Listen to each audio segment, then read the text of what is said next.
Très bien, il est 13 heures. J'espère que vous m'entendez tous. On va commencer doucement en attendant que les autres nous rejoignent. Euh, donc, on va enregistrer ce meet-up. J'ai mis un petit warning. Le record est en cours, comme ça on pourra le diffuser et puis le partager avec d'autres personnes qui n'ont pas pu se libérer aujourd'hui, si elles le souhaitent. Je vais prendre la parole très brièvement, surtout pour présenter nos deux interlocuteurs du jour. Pour ma part, je m'appelle Antoine Nagier. Voilà, j'essaye d'animer ce meet-up FinOps et de trouver avec d'autres personnes les interlocuteurs et de planifier les events à venir, comme ceux qui sont passés. Sinon, à part ce meet-up, moi je travaille chez Team Spirit aujourd'hui et puis je suis aussi participant actif, on va dire, sur finops.world pour ceux qui connaissent. Ce n'est pas le sujet du jour. Donc, je vais embrayer tout de suite avec nos deux interlocuteurs. On va commencer avec Alexandre Gesta, qui vient de chez Lota Cloud. Ils auront l'occasion de se représenter un petit peu chacun de leur côté. Il va nous faire un petit talk sur les cas d'usage d'un outil de cloud management portal. Voilà, il est co-founder et business developer chez Lota Cloud, qui est un éditeur de soft. Et Victor, un indépendant architecte et tech lead autour d'AWS, actuellement chez Engie, nous fera un petit retour d'expérience de ce qu'il a fait là-bas, notamment avec Instance Watcher. Voilà pour les deux présents. Donc, le topo, c'est toujours à peu près le même. On va compter max 30 minutes chacun, vraiment max, histoire qu'à 14 heures, on puisse reprendre nos vies habituelles. Si vous avez des questions pendant le speech, vous pouvez les poser par chat. J'essaierai de les compiler et puis de les ressortir après. Et puis après, à la fin de chaque speech, on peut ouvrir les micros. C'est aussi un peu plus convivial. Si vous voulez prendre la parole, pas de souci non plus, c'est possible de ce côté-là. À la fin du meeting, il y aura un petit sondage vite fait, 7-8 questions max, savoir si ça vous a plu, si vous voulez participer éventuellement à un prochain meet-up en tant que speaker. Et puis ce genre de choses, c'est très rapide, je vous donnerai le lien après. Donc je vais passer la main à Alexandre, on va faire un geste technique. Il va prendre le contrôle de la presse, normalement ça marche, et il va pouvoir faire passer ses slides. Alexandre, à toi. Très bien, merci beaucoup Antoine, merci pour cette intro. Et puis merci pour l'invitation de venir présenter un peu notre expérience au Club FinOps. C'est un plaisir de pouvoir vous parler aujourd'hui et puis de partager l'expérience avec vous. Alors du coup, quand on a évoqué le sujet qu'on pouvait bien vous présenter, je trouvais que ça pouvait être intéressant de vous représenter un peu les grandes histoires que je peux rencontrer au cours de mes présentations ou de mes échanges avec différentes personnes, prospects, clients, sur c'est quoi les grands cas d'utilisation d'une cloud management platform, FinOps, et comment ça peut aider dans le travail de gestion des dépenses cloud, justement. Donc, je vais me représenter, aller un petit peu plus dans le détail. Moi, je m'appelle Alexandre Gesta, je suis cofondateur, mais surtout business developer chez Lota Cloud. Lota Cloud, c'est quoi? C'est un éditeur de logiciels, comme tu as précisé, Antoine. On a été créé depuis 1 an et demi, en juillet 2019. On est une équipe de 6 personnes, surtout des techs. On est une équipe plutôt tech quand même. Et on est situé à Eura Technologies, à Lille. On est au cœur de tout ce qui est la French Tech lilloise, à Eura Technologies. Donc, Lota Cloud, c'est quoi? On est une solution pour aider les entreprises à bien contrôler et optimiser leurs dépenses sur le cloud. On va se connecter en fait aux grands acteurs du cloud, les majeurs. On pense aussi à OVH, dans notre roadmap, il y est. Il n'y a pas que les Américains. L'idée, c'est d'avoir une solution multi-cloud de reporting et d'aide à la gouvernance, et de fournir aussi à nos utilisateurs des rapports d'optimisation. Donc, on est clairement, voilà, dans le Meetup, on est vraiment dans notre environnement aujourd'hui. C'est vraiment la bonne occasion de vous présenter surtout les histoires sur lesquelles on peut agir. Donc moi, j'ai déjà un petit parti pris sur les différentes choses déjà rencontrées. Donc en fait, le premier cas d'usage, et c'est celui que je rencontre le plus souvent, enfin vraiment la chose basique, c'est de pouvoir avoir son reporting agrégé sur une même plateforme C'est-à-dire, en fait, l'idée, c'est de ne plus aller se connecter sur les des différents navigateurs ou vraiment de gagner du temps en connexion et de pouvoir avoir les infos pré-mâchées par un outil qui est déjà mis en place.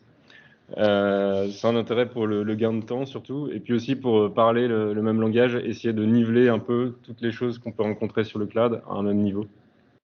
J'ai rajouté aussi la partie on-prem parce que j'aurais pu mettre aussi plutôt cloud privé ou dans le cas plutôt d'un cloud hybride. Parce que il y a des outils qui le font et c'est bien pratique en fait de pouvoir avoir sa vue sur les coûts sur tous ces environnements à un même niveau. On ne parle qu'à une seule interface et ça fait gagner du temps et de la compréhension pour tout le monde. Donc voilà un petit peu déjà le premier grand besoin par rapport à ce genre d'outil.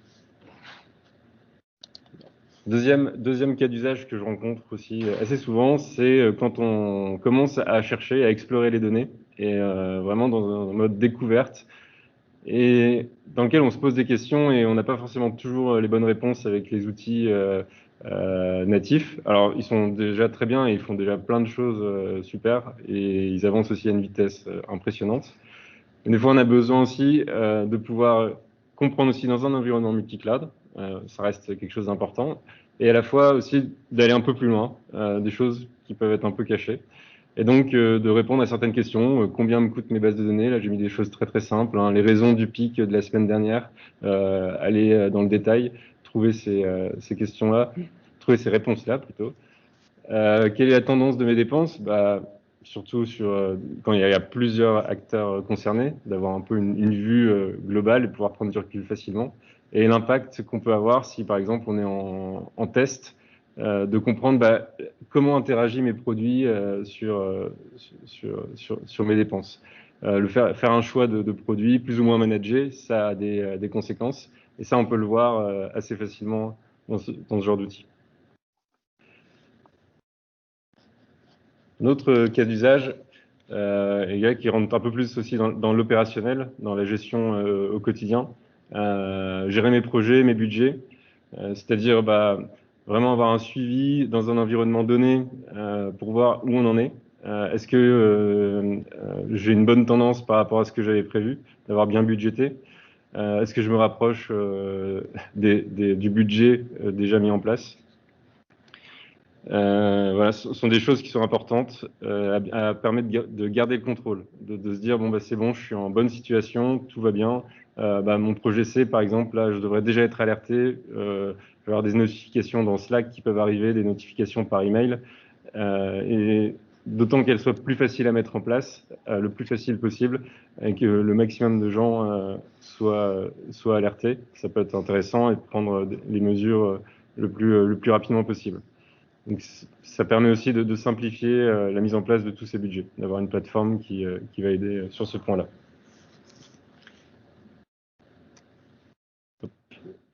Voilà. Je me suis un peu mélangé les pinceaux.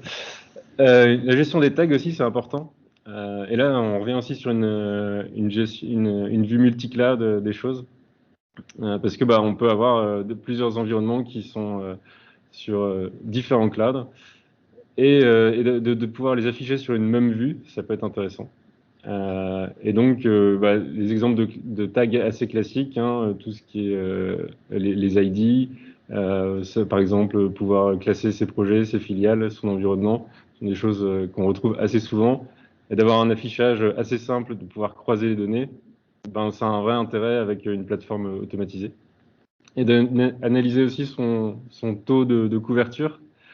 Savoir en fait est-ce qu'il y a des machines qui sont pas taguées, est-ce que par exemple quand je crée mes machines elles sont pas taguées automatiquement, de voir en fait si ça a été fait ou pas et de pouvoir prendre les actions qui sont derrière, c'est un réel intérêt, et donc d'avoir ce pourcentage affiché ou de moins cette mise en lumière de ces instances. Il y a aussi un intérêt, c'est de ne pas s'attarder sur, par exemple, des instances qui sont pas tagables, enfin des produits ou des choses dans le cloud qui sont pas tagables.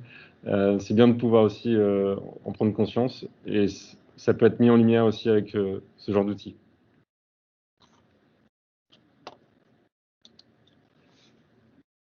Chose aussi intéressante, faciliter le partage dans l'entreprise. Je parlais précédemment de reporting, mais ça peut aller aussi un peu plus loin. On parle de showback et de chargeback. Commencer à montrer aux différentes entités, parties prenantes de l'entreprise, combien coûte le cloud et que ça reste pas uniquement dans les mains du technique. Et c'est un réel intérêt parce que on n'a pas forcément envie d'ouvrir des comptes à toute l'entreprise, surtout s'ils sont pas amenés à y toucher. Il peut y avoir une certaine appréhension aussi, des règles de sécurité sur lesquelles l'entreprise s'est dit qu'il ne voulait pas le faire. Donc, on prend un outil tiers dans lequel on est en sécurité, on ne va pas faire de bêtises. Et on peut aller partager justement les informations avec, au sein de la DSI déjà, si c'est des grandes DSI qui ont besoin de bien répartir l'information, ça peut avoir un intérêt. Tout ce qui est comité de direction, CEO, après ça dépend des structures hiérarchiques des entreprises qui peuvent être clientes, mais de bien répartir cette information et de la faire remonter, ça peut débloquer des situations et puis prendre, impliquer plus de personnes dans les futurs projets et comprendre ce qui s'est passé aussi. Le CFO va être forcément intéressé d'être plus dans la réaction, mais aussi un petit peu plus dans l'action, de pouvoir voir venir. Ça va vraiment intéresser. Et surtout, les BU métiers qui vont aussi comprendre quels sont l'impact de leur choix ou de l'impact de ce qu'elles peuvent avoir sur leurs dépenses et sur les dépenses cloud. Ça va d'abord par le showback, d'abord on montre, et après, il y en a qui vont jusqu'aux choses qui sont de plus en plus faites, de dire on vous refacture ce que vous nous avez coûté, et c'est vous qui êtes maître de vos dépenses par la suite. Et forcément, il y a besoin, il y a plus d'acceptation de ce genre de pratique si on peut bien contrôler, bien monitorer ses coûts avec ce genre de plateforme.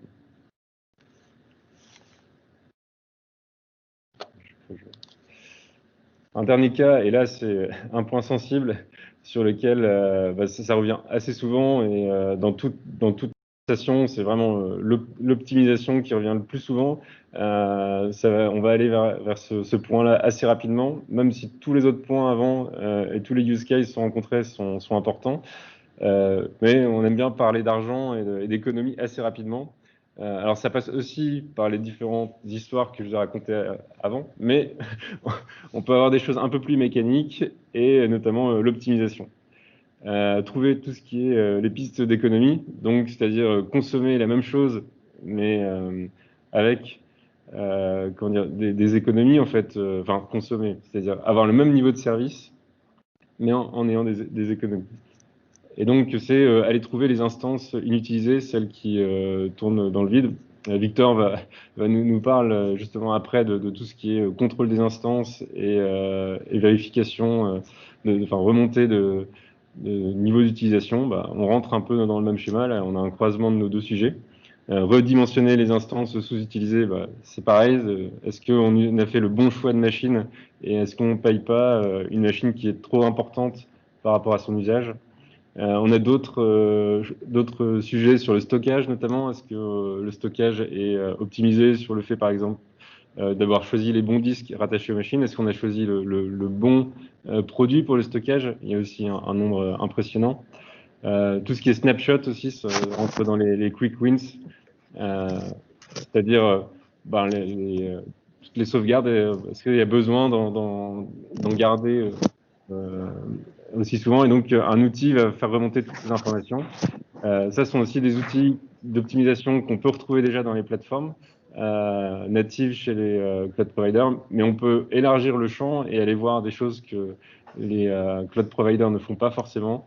On pense notamment aux produits PaaS. On peut oublier aussi des produits PaaS au scan et de voir si on les utilise vraiment. Profiter des discounts, ça va être l'autre point aussi important. Est-ce que on a fait le bon choix, par exemple sur Amazon, des saving plans ou des réservations d'instances, analyser la durée et l'utilisation des machines pour savoir si on peut en profiter du meilleur discount. Analyser aussi les comptes qu'on a, des fois on a des surprises, on se rend compte qu'il y a plusieurs comptes qui sont utilisés et ne sont pas forcément regroupés pour atteindre justement ce niveau de discount maximum. Et l'optimisation du free tier et négociation de crédit, c'est des choses qui sont possibles, sur lesquelles ça vaut peut-être le coup de regarder un peu ce que nous offrent les managers de cloud et de profiter de tous les discounts qui sont à disposition. Pas forcément toujours bien assimilé par les équipes, et de le mettre en lumière, ça permet des fois de faire des choix. Ensuite, une petite partie un petit peu plus, avec un peu plus de recul, si on revient un peu sur les management plateformes, on sait qu'il y a déjà d'autres outils. Et beaucoup utilisent aussi ce qui est déjà présent chez les cloud providers. D'autres vont aller faire leurs propres outils avec un Power BI, Grafana, leur propre reporting. Alors l'avantage en fait d'avoir quelque chose déjà prêt sur étagère, c'est la possibilité d'avoir justement une multi-cloud qui est maintenue et pris en charge par un prestataire, d'avoir une facilité d'installation et d'utilisation. Ça a été pensé pour ça et que ça soit vraiment le plus facile possible, le plus ergonomique pour l'utilisateur final. Hop, la lumière qui s'éteint. Et les pistes d'optimisation qui sont un peu plus abouties. Je disais, les outils qui sont déjà mis en place par les cloud providers vont déjà assez loin, mais on peut en trouver d'autres pistes qui sont analysables. Et ce genre d'outils, les cloud management platforms ont vocation à le dépasser. Dans les inconvénients, et ce que je rencontre souvent, pourquoi on n'y va pas, c'est qu'il faut sortir un budget, il y a un prix, et souvent il y a un business model aussi qui peut être décourageant à la prise de pourcentage sur la facture cloud. C'est peut-être des petits pourcentages, mais ça monte très vite en valeur, et ça peut aussi faire perdre en ROI l'avantage de l'outil. C'est qu'on se met aussi dans les mains d'un fournisseur, dans les mains aussi d'une roadmap, et on peut pas non plus totalement l'influencer, surtout si il est très loin sur un autre continent. Lui il a sa propre vision, et trouver des fois la fonctionnalité ou la vision qu'on a envie d'avoir, on peut des fois se retrouver un petit peu frustré. L'avantage, c'est que ça fonctionne plutôt bien. Là-dedans, en fait, j'ai une dernière slide pour les gens justement qui se posent des questions et qui sont justement aux manettes de dépenses cloud. Comment je vais faire mon choix? Est-ce que je vais rester avec ce que j'ai actuellement, ou est-ce que je vais choisir une cloud management platform? Et puis aussi, comment je vais la choisir? Parce qu'aujourd'hui, des acteurs comme le Cloud, on est de plus en plus nombreux. On a quand même tous bien repéré que c'était une vraie difficulté. Donc, une analyse des besoins, c'est quand même assez important. Et moi, je remarque qu'il y en a de plus en plus qui font des tableaux avec des pondérations. Quelles sont les fonctionnalités que j'ai besoin absolument? Quelles sont celles que c'est peut-être un peu plus du nice to have, comme on pourrait dire. Quel est le cycle que j'aimerais bien faire avec cette plateforme? Par exemple, les use cases que je vous ai présentés, il y en a peut-être qui sont plus ou moins importants à vos yeux. Est-ce que ça va être plus le reporting, le partage d'informations? Il y en a qui veulent que de l'optimisation. Il y a vraiment des cas différents, et chaque prospect client que je rencontre a vraiment des volontés un peu différentes. Donc l'analyse est importante pour savoir faire son choix. L'analyse des ressources va aussi être importante. Est-ce qu'on a un budget alloué à un outil? Est-ce qu'on préfère, par exemple, plutôt utiliser ses ressources internes, prendre du temps homme pour, pour le monitorer, sachant qu'aussi avoir une plateforme, ça c'est pas tout automatique, donc il faut quand même anticiper qu'il y a quelqu'un qui va devoir prendre du temps pour se mettre derrière, et potentiellement aussi prendre du temps à d'autres personnes pour aller vers l'optimisation, la bonne gestion des ressources. Le planning va être important, parce que quand on va aller sur un produit plutôt packagé, ça va aller beaucoup plus vite que quelque chose qu'on va aller créer de soi-même. Donc ça rentre dans le temps. Et le calcul du ROI va être aussi important, de savoir qu'est-ce qu'on va mettre dans la balance par rapport potentiellement au gain de temps, au gain qu'on peut aller chercher sur le cloud, ce qu'on imagine qu'on peut aller trouver comme piste d'optimisation. Toutes ces analyses sont bonnes à prendre pour justement faire le bon choix. Voilà. Si vous avez des questions, je pense que c'est le bon moment. Je m'étais dit, si on a un peu de temps, on peut faire un tour sur la plateforme Lota pour vous montrer. Mais je pense que s'il y a des questions, n'hésitez pas. Si vous voulez échanger, j'ai aussi mis mes coordonnées pour si jamais vous voulez poser des questions directement par email ou par téléphone, n'hésitez pas à me contacter. Il n'y en a pas dans le chat pour l'instant. Si vous voulez poser une question avec votre micro, vous pouvez le faire avant de passer à la démo. Moi, j'en aurais une éventuellement, Francky. Bon, tu l'évoquais tout à l'heure, un des freins potentiels à l'acquisition, à l'usage de ce type de solution, c'est son coût d'acquisition, c'est le business model associé, etc.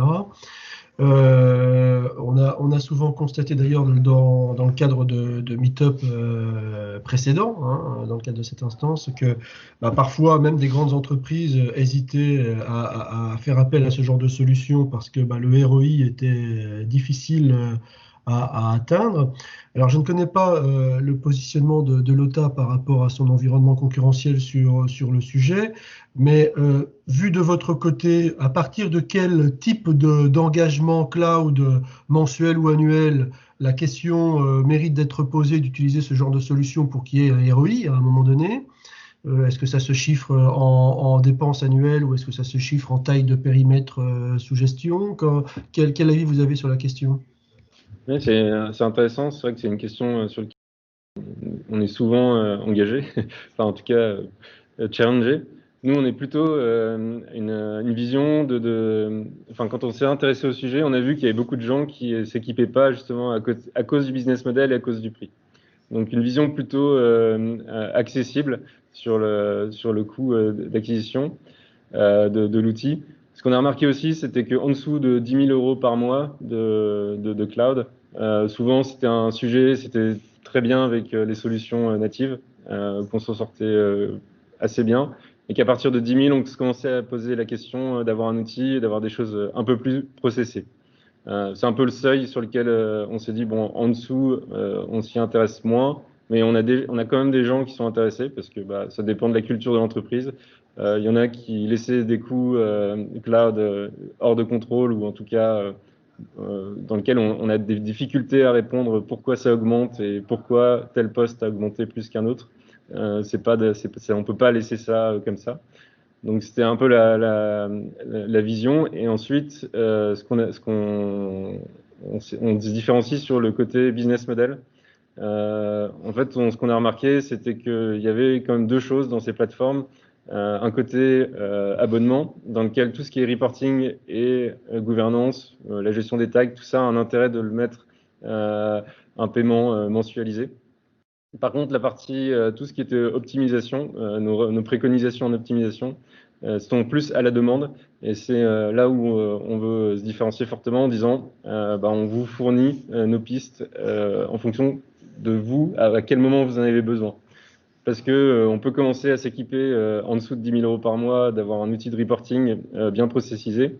Et puis quand on dépasse justement ce fameux seuil, ça peut être 10 000 pour certaines, mais ça peut être 50 000, 150 000 pour d'autres. Et on va commencer à prendre 2-3 ingénieurs autour de la table et dire bon maintenant la tendance est trop forte, il faut qu'on fasse cette analyse. Et là, d'avoir peut-être un travail pré-mâché, ça va les aider à aller beaucoup plus vite.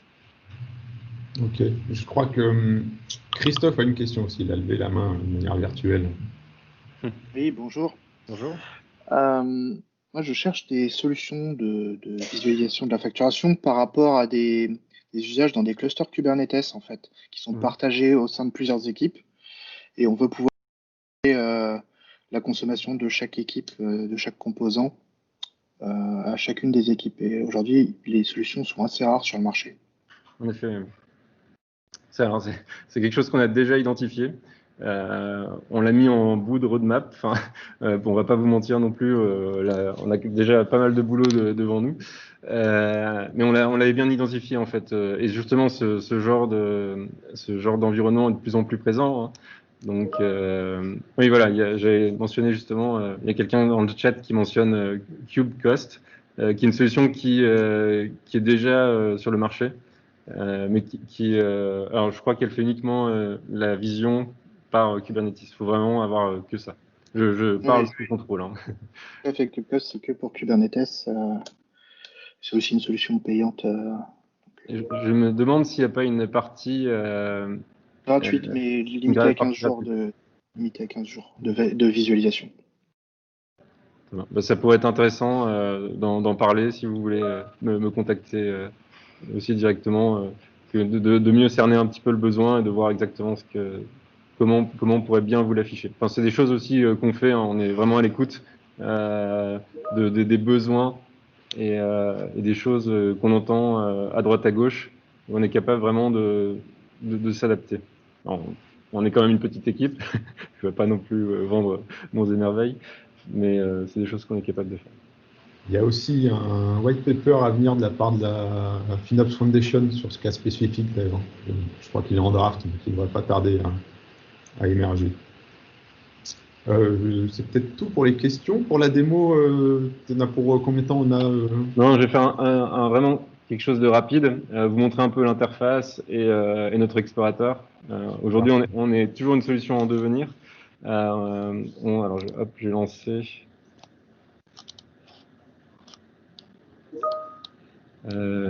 Alors du coup, je prends la main sur le partage, c'est ça?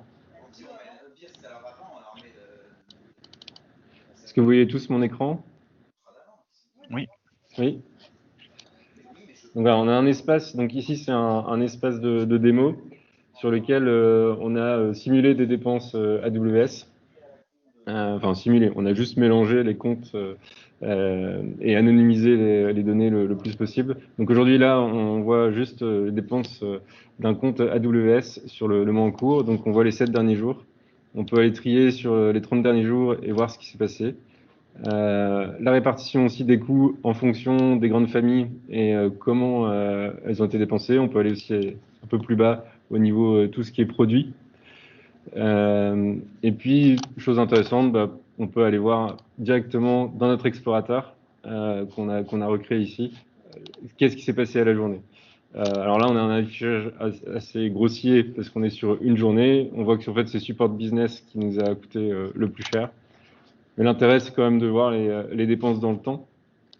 Et on peut aller filtrer par les cacher Support Business parce qu'on a toujours des problèmes d'affichage et de pouvoir justement bien afficher les différents produits et voir comment dans le temps ils ont évolué. Donc on a une classification aussi par tableau, tout ce qui est les produits, les catégories, et vous pouvez aussi faire vos filtres sur le côté. Donc on a en fait simplifié la vision qu'on peut déjà retrouver chez les cloud providers. On n'a pas besoin de tous leurs filtres tout le temps. Et c'est des choses qui sont plutôt plus facilement appréhendables par des non-techniques aussi. On peut aller aussi jusqu'à l'année. On peut aussi sélectionner tout ce qui est région.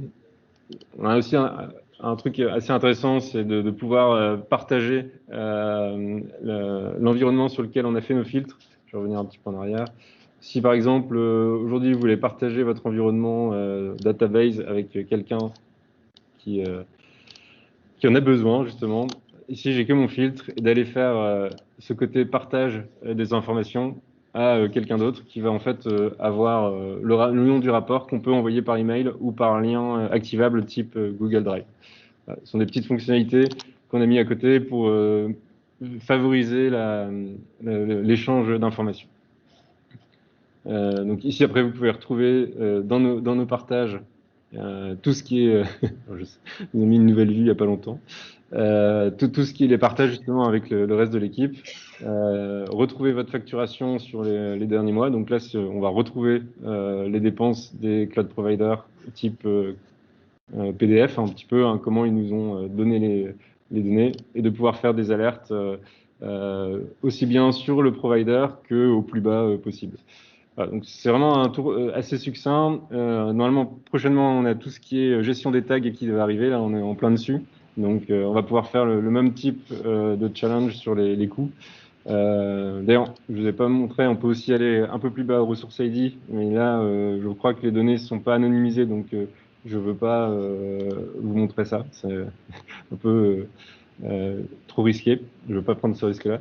Mais on aura aussi cette vue ici, la possibilité de pouvoir avoir vos tags sur cet affichage-là. Voilà un petit peu pour la démo. C'est encore un outil, justement, comme je disais, en devenir et qui peut s'améliorer et aller plus loin avec vos retours et votre utilisation, si jamais vous en voyez l'intérêt. Mais n'hésitez pas à me contacter directement, ça peut être intéressant d'en discuter. Voilà, Antoine, je pense que je vais m'arrêter là. Ouais, je pense que c'est le timing, effectivement. Le timing est bon en plus. Et par contre, partager je reprends la main sur. Ouais. Et puis on va laisser la parole à Victor.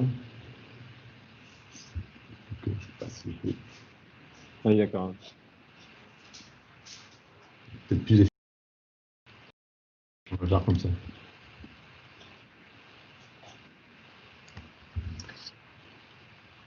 Donc Victor, si tu nous entends, parfait. C'est bon, vous m'entendez? Très bien. D'accord. Bonjour à tous, merci de me donner la parole sur ce Meetup FinOps.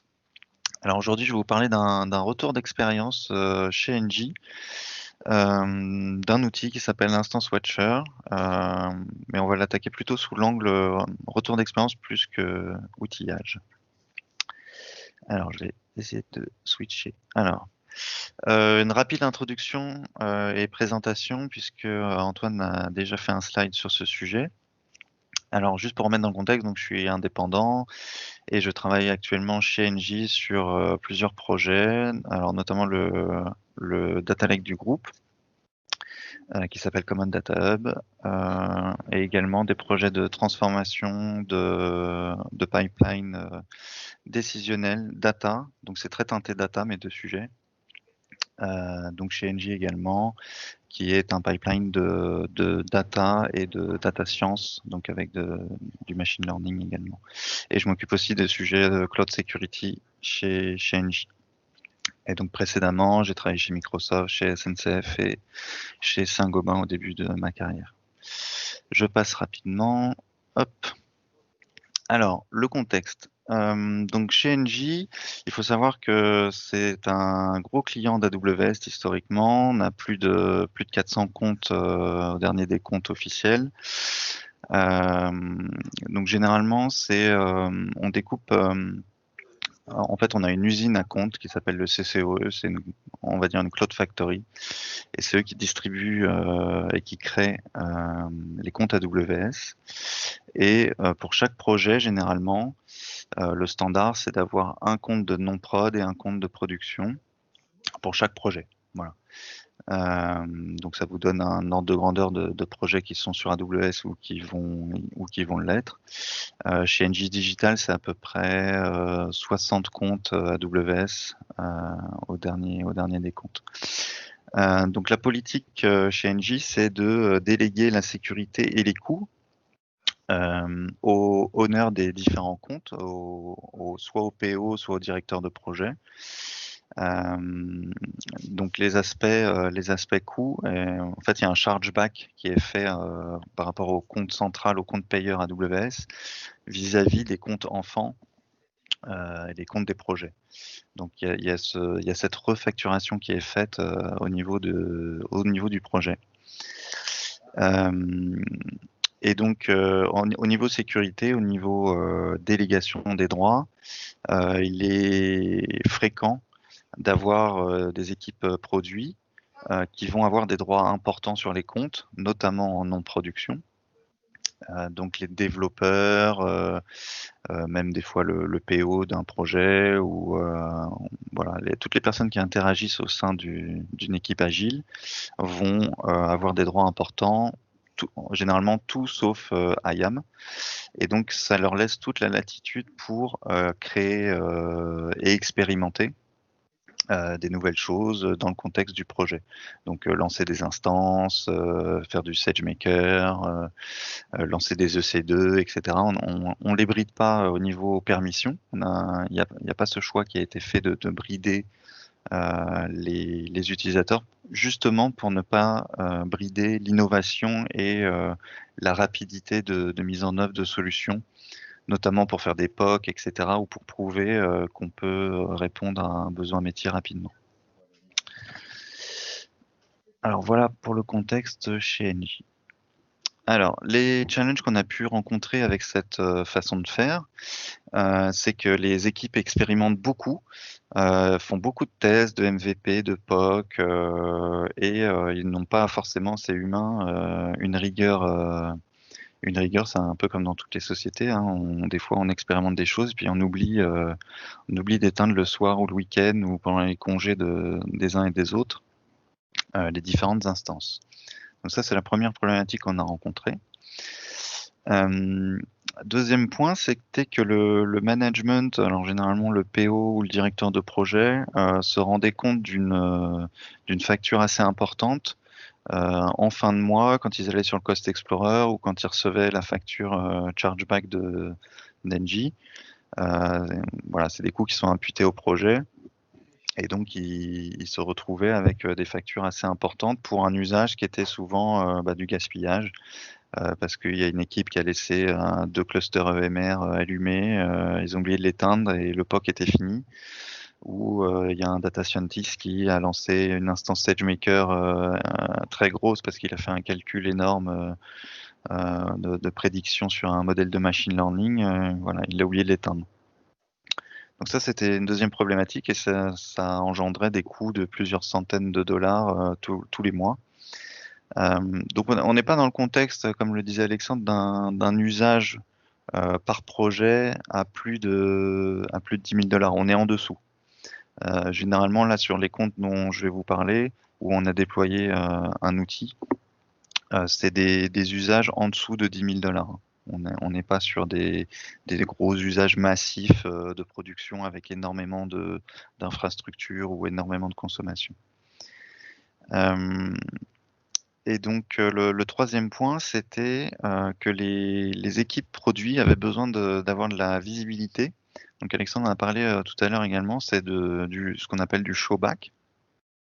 Donc c'est le fait de pouvoir obtenir des informations sur la facturation au cours des cérémonies agiles ou au cours de la vie d'un sprint, de savoir combien on dépense en ce moment, à partir du premier jour du mois jusqu'à la journée en cours, et quel est le forecast prévu par AWS par exemple.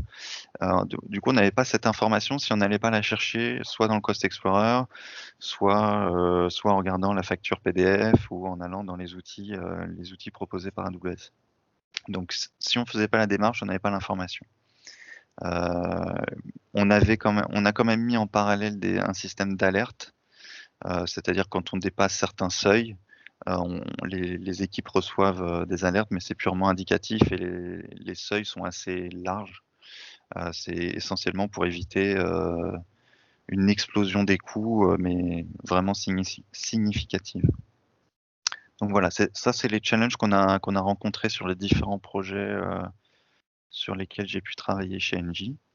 Et alors pour répondre à ces différents challenges, il y a une solution que j'avais commencé à développer avant mon arrivée chez Engie et qu'on a réutilisé, en fait, qu'on a fait évoluer dans le cadre des différents projets. Donc cette solution, elle s'appelle Instance Watcher.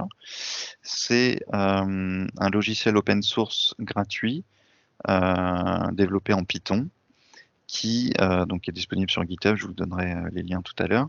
Donc qu'est-ce qu'il fait cet outil? En fait, il va vous permettre d'avoir un récapitulatif une fois par jour des instances qui sont restées allumées le soir.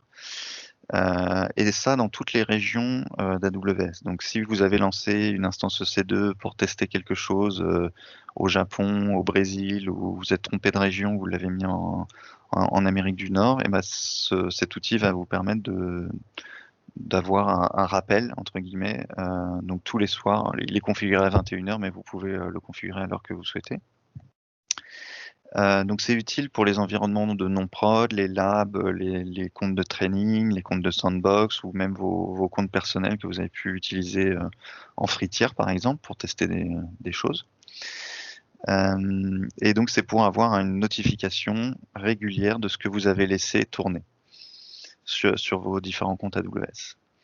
Donc dans les fonctionnalités de cet outil, donc vous allez pouvoir retrouver quelles sont les instances que vous avez laissées allumées dans toutes les régions AWS. Donc, il scanne une par une toutes les régions et il regarde qu'est-ce qui est allumé. Vous avez différents canaux de notification. Donc, le premier, c'est email. Vous avez une intégration avec Slack ou avec Microsoft Teams. Donc, chez Engie, on utilise Microsoft Teams. Et ça va vous donner également une information sur la dépense actuelle au jour en cours du mois, donc le montant de la facture à date, et également le forecast. Donc ça, c'est une prédiction qui est proposée par AWS en fonction des dépenses actuelles, combien le forecast est estimé par AWS à la fin du mois. Vous avez également une possibilité de mettre en place du whitelisting parce que évidemment il y a des usages d'instances qui sont légitimes. Sur vos comptes, vous avez peut-être une instance EC2 qui est un proxy ou qui est un EMR utilisé à bon escient et qui a besoin d'être allumé la nuit ou le week-end. Donc vous avez un système de whitelisting avec un tag que vous allez positionner sur l'instance. Donc le tag c'est Watcher et la valeur c'est Off. Et donc, une fois que vous avez mis ce tag, l'instance ne rentrera pas dans le reporting. Voilà. Il n'y aura pas de notification et ça sera whitelisté. Donc, les services actuellement supportés, c'est EC2, les instances RDS, les instances SageMaker Notebook qui sont... en fait, on a pris les systèmes d'instances et les services qui sont le plus coûteux sur AWS. Donc SageMaker Notebook, c'est les instances qui coûtent quasiment les plus chères sur AWS, parce que c'est des instances de type machine learning. Les Glue Dev Endpoint également, c'est des solutions qui coûtent assez cher, et également les clusters Redshift, et on va ajouter prochainement les clusters EMR, donc pour Elastic MapReduce. Donc ça, c'est les services actuellement supportés. Alors, au niveau de la stack technique, donc comment ça fonctionne sous le capot? Donc c'est une fonction lambda, donc en serverless et donc avec des coûts très très faibles d'infrastructure. Vous avez un événement CloudWatch qui est lancé pour le scheduling. Donc comme je vous disais, une fois, nous on l'a programmé sur nos comptes AWS une fois par jour à 21h, puisque généralement les usages non légitimes qu'on a oublié d'éteindre voilà, à 21h, généralement les gens sont off et donc on fait ce scan à ce moment-là. On a des alarmes SNS qui sont envoyées en cas d'anomalie sur l'outil en lui-même et les notifications du produit sont envoyées par SES qui est un outil de SMTP sur AWS. On utilise CloudFormation pour déployer tout ça et les GitHub Actions pour le pipeline de CI/CD. Alors, les notifications, à quoi ça ressemble? Vous allez retrouver donc à gauche sur Microsoft Teams, donc une première notification. Ici, c'est un exemple qui a été anonymisé. Donc, vous allez retrouver sur un compte NG de non-prod. Voilà, là, vous voyez que on voit pas le jour que c'est exactement, on voit juste que c'est hier, mais qu'on a $823 en month to date. En forecast, on arrive à $1000 si on continue sur ce trend-là, et on voit qu'on a 4 instances EC2 non légitimes qui ont été laissées allumées, donc qui n'ont pas le tag de whitelist, donc c'est quelque chose qui a été oublié le soir. Et on voit le détail en dessous des EC2 instances qui ont été laissées allumées. Donc là, on voit que c'est des instances Databricks en M5X large, donc il y en a 4, ça fait partie d'un cluster. Donc c'est des instances qui ont été oubliées d'être éteintes. Alors, ce qu'il faut savoir, c'est que, j'en parle peut-être dans un slide juste après, mais généralement, quand c'est déployé en infrastructure as code, dans le cadre d'un pipeline, dans le cadre d'un usage industriel, l'infrastructure as code place le tag automatiquement. Donc, on met déjà le tag Watcher à off quand c'est l'infrastructure et quand c'est le pipeline qui l'a déployé, parce qu'on estime évidemment que c'est légitime puisque ça a été déployé de manière industrielle. Là, ce qu'on cherche à traquer, c'est les usages faits à la mano dans la console ou en API par un développeur, par un membre de l'équipe. Au milieu, vous allez retrouver le même système, mais sur Slack. Donc, vous retrouvez exactement le même usage. Là, c'est sur un compte personnel. Donc, des coûts très, très faibles avec, là, ici, aucune instance qui a été laissée allumée. Mais c'est pour vous montrer l'intégration avec Slack. À droite, vous retrouvez la même chose, mais pour une notification par mail. Donc, on retrouve les mêmes infos. Ce sont des liens cliquables, donc vous pouvez cliquer sur l'ID du compte ou le nom du compte et ça vous emmène sur le Cost Explorer automatiquement avec le current spend, le forecast et les instances Databricks qui ont été laissées allumées ce jour-là. Avec la région évidemment, parce que ça c'est important. On peut se retrouver à ne pas comprendre des coûts dans le Cost Explorer parce que justement les instances ne sont pas lancées dans la région habituelle parce qu'un développeur s'est trompé, il l'a lancé au Brésil plutôt qu'en Europe. Et donc on ne retrouve pas dans la console EC2 ces fameuses instances parce que voilà, il y a eu une erreur dans la sélection de la région. Voilà à peu près pour les notifications. Donc sur le retour d'expérience, donc on a eu une grande satisfaction des product owners, des directeurs de projet et du management en général, des chefs de projet sur le fait d'avoir du cost awareness, donc du showback qui est mis en place de manière quotidienne. C'est très apprécié puisque durant les daily stand-up tous les matins, on peut discuter du mail qu'on a reçu la veille et pas taper sur les doigts des développeurs, mais faire un kindly reminder de ce qu'on a laissé allumer. Et dès le matin à 9h, pouvoir prendre les actions nécessaires pour corriger voilà, ce qui a été lancé. Et du coup, la facture, elle drift uniquement de ce qui s'est passé entre 21h et le matin au daily stand-up à 9h. Donc ça a été déployé à peu près sur une vingtaine de comptes chez Engie. J'essaye d'évangéliser un petit peu son usage au sein d'Engie, en tout cas proposer ce produit. C'est voilà, c'est au bon vouloir de chaque product owner. Et j'en ai parlé tout à l'heure, une des bonnes pratiques, c'est lorsqu'on fait de l'infrastructure as code en Terraform, en CloudFormation, d'intégrer systématiquement le tag et pour ne pas biaiser les résultats. Donc on a pu réduire la facture de manière significative grâce à ces éléments-là. Notamment parce que sur les projets sur lesquels je travaille, on fait beaucoup de MR, on fait beaucoup de Databricks, on fait beaucoup de SageMaker. C'est des services qui sont très coûteux et quand on le laisse tourner avec des grosses instances pendant une semaine de congé ou un long week-end de pont, on se retrouve avec des factures de plusieurs centaines de dollars qui sont complètement perdues. Voilà. Alors, j'ai un petit call to action et je crois que c'est ma dernière slide. Si vous êtes intéressé par le produit, essayez-le. C'est open source et c'est gratuit. Il y aura sûrement des choses à redire, des bugs que vous allez trouver, des fonctionnalités manquantes pour votre cas d'usage, mais n'hésitez pas à nous les remonter dans une petite issue sur GitHub si vous avez besoin de plus de choses ou de manière différente. On étudiera ça.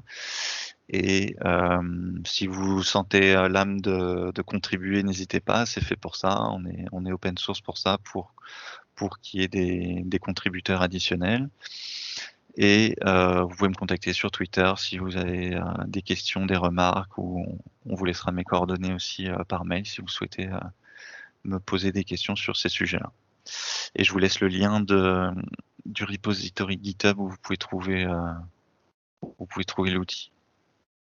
Et voilà, si vous avez des questions, des remarques, n'hésitez pas à m'envoyer par le chat ou à prendre la parole. Merci beaucoup. N'hésitez pas effectivement pour les questions. Il nous reste 10 minutes, on va dire, avant 14h. Donc, allez-y.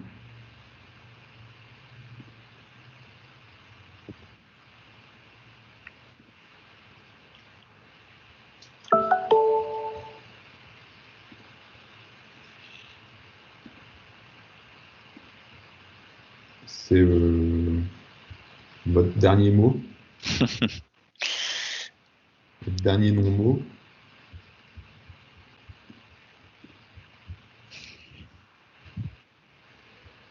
Alors, vous pouvez m'interrompre, je vais commencer à clôturer.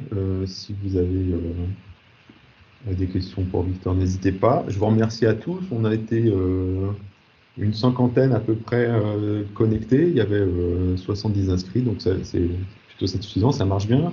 Il y a vite fait ici, je vous copie-colle le lien, ça ne va pas vous prendre les 10 minutes qui restent d'ici 14 heures. C'est quelques questions sur le meet-up qui vient de se dérouler pour avoir votre avis, éventuellement votre opinion, puis votre avis sur les meet-up à venir, si vous souhaitez aborder certains sujets plutôt que d'autres. Et puis, si vous êtes aussi volontaire, parmi vous, je suis sûr qu'il y en a qui ont des choses à dire. Donc, si vous voulez franchir le pas et être speaker, contactez-moi également. Ce ne sera pas pour le prochain meet-up parce qu'il est en cours de finalisation. La semaine du 14 décembre, je crois même qu'on se dirige vers le 15 décembre à 18 h. À l'heure de l'apéro cette fois-ci. On aura toujours 2 talks. Il y en a un par Julien de Freitas que j'ai vu connecté, je ne sais pas s'il est encore avec nous, mais il nous a écouté aujourd'hui. Il nous fera un retour sur FinOps, en particulier dans AWS. Et puis on aura un autre talk de Tristan Labaume qui travaille chez Green Vision.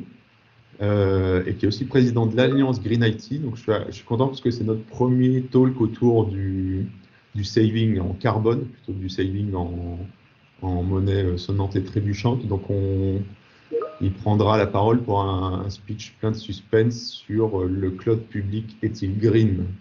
Point d'interrogation. Donc on aura la réponse, enfin sa réponse en tout cas, avant les petites vacances de Noël. Donc l'invite dans meetup.com devrait partir rapidement et puis on pourra se retrouver une dernière fois avant les fêtes. Voilà. Si Une petite question. allons-y, c'est possible. C'est sur la partie NG, là, je voulais savoir, du coup, là, on dit justement que pour l'innovation, on ne bloque pas de service, mais on n'en bloque vraiment aucun, c'est-à-dire que on a quand même des risques éventuels. Je ne sais pas si je prends l'exemple de Saving Plans ou autre, que quelqu'un qui ne soit pas forcément aguerri puisse souscrire justement à ce type d'offre. Est-ce que c'est des choses qui ne sont pas du tout bloquées? Alors, non, c'est des choses qui sont pas bloquées. Généralement, les utilisateurs des comptes AWS sont entre guillemets power users, donc ils ont tout sauf IAM. Après, on a quand même une vigie entre guillemets avec le CCOE qui font remonter à tous les DSI de chaque entité et au DSI groupe des KPI. Donc, je crois que c'est toutes les semaines. Donc, il y a un ensemble de KPI qui sont monitorés et qui sont remontés en centrale et suivis de très près. Ça peut être des KPI de sécurité, mais aussi des bonnes pratiques. Par exemple, ne pas utiliser de la NAT Gateway, ne pas utiliser du user IAM. Enfin, il y a tout un tas de règles et de bonnes pratiques chez Engie qui sont surveillées, même si c'est les owners qui ont la responsabilité, mais c'est surveillé en centrale par le CCOE et les saving plans en font partie. D'accord. Donc il y a un contrat groupe et corporate avec AWS et la partie saving plans est gérée en centrale en fait. Ok. Et donc du coup là, les environnements de R&D, ils sont accessibles à tout le monde. Est-ce que derrière il y a enfin, comment ça se passe en termes de politique de refacturation, politique pour obtenir justement un compte chez Engie pour pouvoir innover? Alors en fait, c'est lorsqu'un projet émerge, il va faire des demandes au CCOE, donc à la Cloud Factory, d'avoir, je sais pas, 2 comptes par exemple. Il y a un système de template qui est fait automatiquement et donc ils vont livrer les comptes automatiquement et faire ce qu'on appelle la landing zone. Donc ils vont configurer de base le compte avec des éléments, voilà, les emails, le token hardware, enfin vraiment la landing zone de base. Et après, c'est refacturé sur le code projet en fait. En centrale, le compte payeur va refacturer, ça c'est plus les services financiers qui vont le faire, ils vont refacturer sur le code projet de ce programme. Voilà. Donc chaque projet a la possibilité quand même de mettre une limite en termes de budget. Ah oui, par contre, ils pourraient éventuellement aller dans AWS Budget et mettre des seuils, voilà, ça ils ont la capacité de le faire, ouais. D'accord. Ok, super intéressant. Bah, merci, c'était une petite question que j'avais.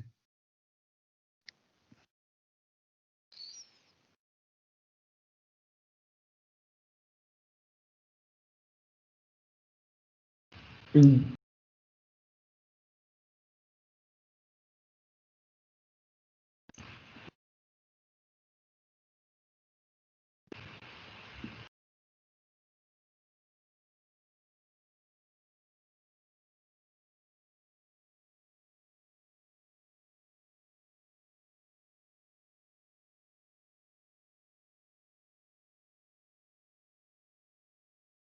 Le micro est activé, désactivé, pardon.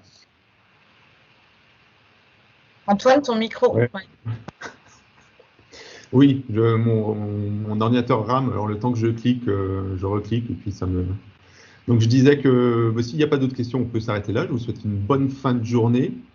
On se revoit, si vous le souhaitez, au mois de décembre pour le Meetup 6. Et puis merci à vous tous d'être venus, surtout.